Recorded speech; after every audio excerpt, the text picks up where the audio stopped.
Welcome to Explain, a series of health education programs published by the Patient Education Institute, the leading provider of interactive health education. This video includes general medical information and does not replace the medical advice of your doctor or healthcare provider. If you have questions pertaining to your medical condition, ask your doctor or healthcare provider. Vagus nerve stimulation, VNS, for epilepsy. Introduction. Vagus nerve stimulation is a procedure used to reduce the amount of seizures caused by epilepsy. When the vagus nerve is stimulated, electrical impulses are sent into the brain through the vagus nerve. These electric impulses decrease the frequency of seizures in some patients. If other treatments for epilepsy have failed, your healthcare provider may recommend vagus nerve stimulation, which is also known as VNS. If your healthcare provider recommends vagus nerve stimulation for your condition, the decision whether or not to have the procedure is yours. This program will help you better understand the VNS procedure. It discusses when it is recommended, its alternative treatments, the surgery, its risks and benefits, and what to expect after surgery. The vagus nerves. The brain is the control center of the body.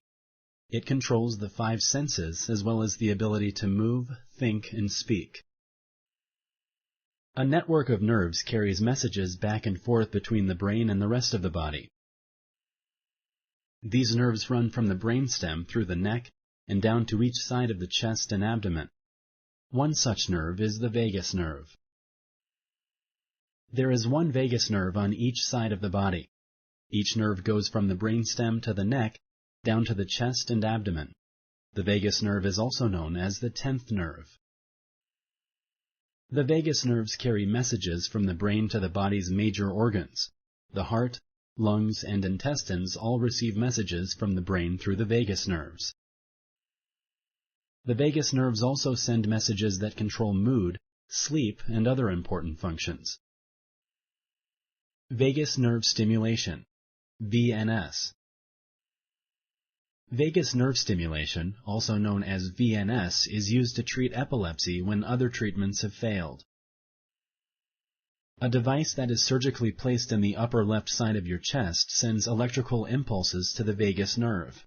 The device is called a pulse generator. The electrical impulses travel through a lead wire. The lead wire is connected to the pulse generator. The lead wire is attached to the left side vagus nerve in the neck. The stimulation of the vagus nerve with these electrical impulses has been shown to decrease the symptoms of epilepsy. Many patients report less frequent seizures. Most people who are treated with vagus nerve stimulation see at least some improvement over time. The mechanism that explains why VNS works for some patients is not known. Research is still ongoing to explain the exact reasons. Sponsored by the Patient Education Institute. www.patient-education.com. Over 5,000 videos and interactive tutorials. Alternative treatments. VNS is recommended only when other regular treatments for epilepsy have failed. More than 80% of patients with epilepsy can have their seizures controlled with medication. After diagnosing the type of seizure, healthcare providers usually recommend one of about 24 different drugs that are available to control seizures. This usually depends on the type of seizures, your age, and medical condition. Healthcare providers usually prescribe a drug and adjust its dosage based on the patient. Healthcare providers often start at a low dosage and increase it if needed after seeing the results of a blood test. In some cases of childhood seizures, a special diet that is rich in fat and low in sugar can help reduce the frequency of seizures. This kind of treatment should be done under the supervision of a healthcare provider to make sure the child gets proper nutrition. When medication and non-surgical treatments fail to control the seizures, your healthcare provider may recommend VNS or brain surgery.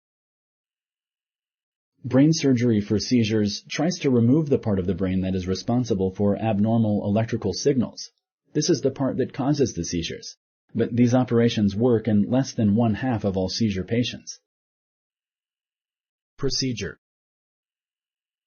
The procedure to place the pulse generator and lead wire is usually done under general anesthesia. Sometimes local anesthesia may be used instead. You may go home the same day as the operation. Sometimes patients may need to stay overnight in the hospital. Ask your healthcare provider whether you will have to stay at the hospital. 2 small incisions are made by the surgeon. One incision is made in the neck to access the vagus nerve. The other incision may be done in the chest or armpit to place the device. After the device is placed, the lead wire is guided up under the skin to the neck. The lead wire is then wrapped around the vagus nerve. Sometimes the device is turned on immediately after surgery. Other times, the device may be turned on later during a checkup visit. The device is powered by a battery that lasts around 6 to 10 years. Another simpler surgery must be done to replace the battery when it dies. Activating the VNS device. Sometimes the device is turned on immediately after surgery. Other times the device may be turned on later during a visit to your healthcare provider.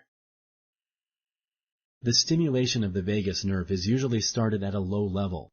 The level may be slowly increased by your healthcare provider. This depends on your symptoms. About every 5 minutes, the pulse generator will send electrical pulses to the vagus nerve. These pulses last about 30 seconds. The settings may be adjusted. You will probably not feel anything when the pulses are being sent to the vagus nerve, but it may cause coughing or a hoarse voice when the nerve is being stimulated. The device can be turned off by placing a special magnetic device over the chest where the pulse generator is implanted. Sometimes a person may turn off the device when exercising so it does not interfere with breathing. The device can also be turned off if the side effects become too much to handle. Removing the magnetic device turns the device back on. Risks and complications.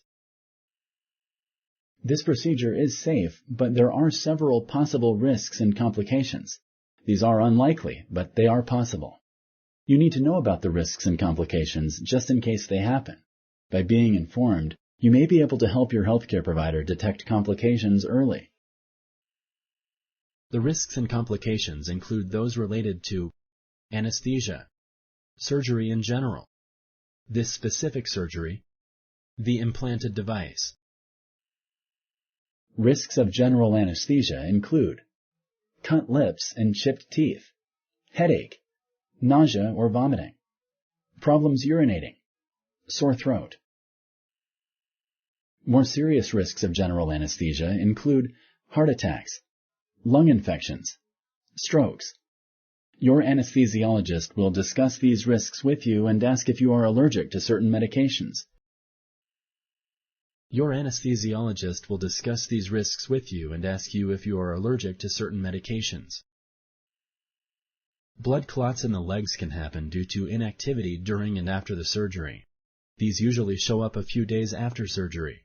They cause the leg to swell and hurt. Blood clots can become dislodged from the leg and go to the lungs, where they will cause shortness of breath, chest pain, and possibly death. It is important to let your healthcare provider know if any of these symptoms happen. Sometimes the shortness of breath can happen without warning. Getting out of bed shortly after surgery may help decrease the risk of complications caused by blood clots. Some of the risks are seen in any type of surgery. These include the following. 1. Infection, deep or at the skin level. 2. Bleeding, either during or after the operation. 3. Skin scars that may be painful or ugly. Other risks and complications are related specifically to this surgery. These are rare, but it is important to know about them. The implanted device may come loose after surgery. It may also move around or malfunction.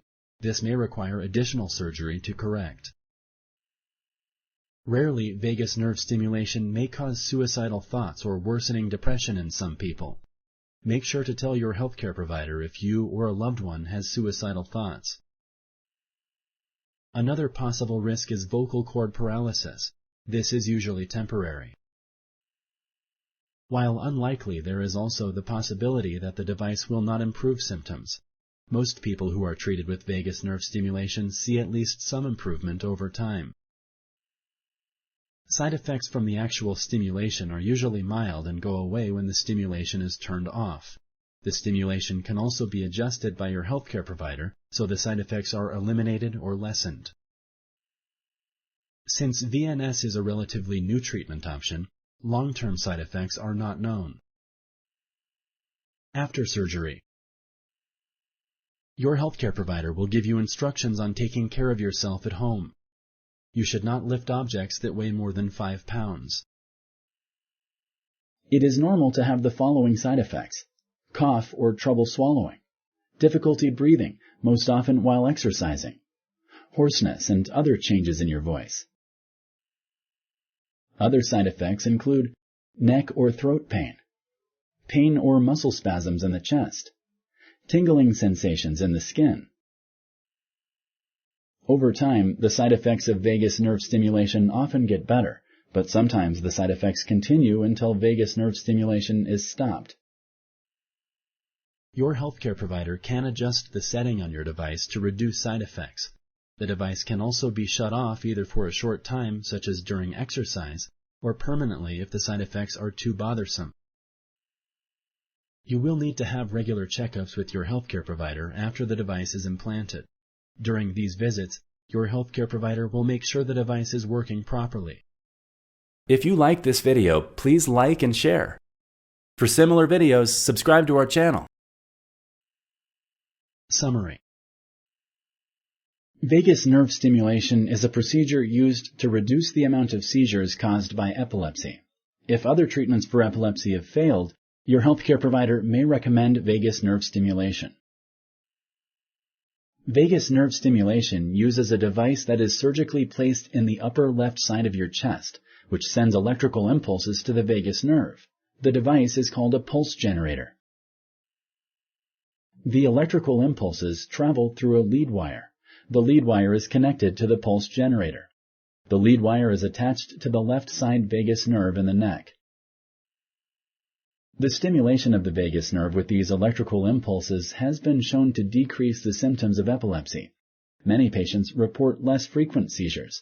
Most people who are treated with vagus nerve stimulation see at least some improvement over time. The procedure to place the pulse generator and lead wire is usually done under general anesthesia. One incision is made in the neck to access the vagus nerve. The other incision may be done in the chest or armpit to place the device. After the device is placed, the lead wire is guided up under the skin to the neck. The lead wire is then wrapped around the vagus nerve. Sometimes the device is turned on immediately after surgery. Other times the device may be turned on later during a visit to your healthcare provider. The stimulation of the vagus nerve is usually started at a low level. The level may be slowly increased by your healthcare provider.